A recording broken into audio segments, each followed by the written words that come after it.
Court నుంచి మీరు బయటకు వచ్చేసారు కానీ ఇంకా జనాలందరూ కోర్టులోనే ఉన్నారు ఇంకా.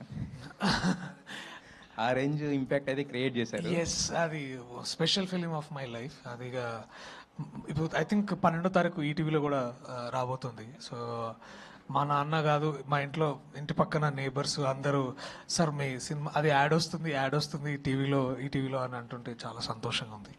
బట్ ఐ థింక్ అదే ఈ సినిమా వచ్చిన తర్వాత మళ్ళీ కాస్త కోర్టుని మర్చిపోతారేమో ఏమో తెలీదు. Yes. అయితే దాంట్లో ఏమో టోటల్ సీరియస్ రోల్, దీనికి వచ్చేసరికి మొత్తం అంటే ఒకప్పుడు ప్రియదర్శి ఎలాంటి కామెడీ ఏదో చేసేవాడు అలాంటి ఇదంతా కనిపిస్తుంది. సో ఎలాంటి ఫీస్ట్ ఇవ్వబోతున్నారు ఆడియన్స్కి? నవ్వులు పువ్వులు అంతే. థియేటర్కి రావాలి, అందరూ హ్యాపీగా సంతోషంగా నవ్వుకొని బయటకు వెళ్ళాలి అంతే. That is one single point agenda. నేను ఒకవేళ నన్ను అడిగితే చాలా ఉన్నాయి. అంటే ఇప్పుడు మీరు ట్రైలర్లో చూసిన వెరైటీ అవన్నీ చాలా చాలా బాగున్నాయి. సో కొంచెం అరే గింత 1 వీక్లో తెలిసిపోద్ది. Happiness is what we wanted to give it to the audience.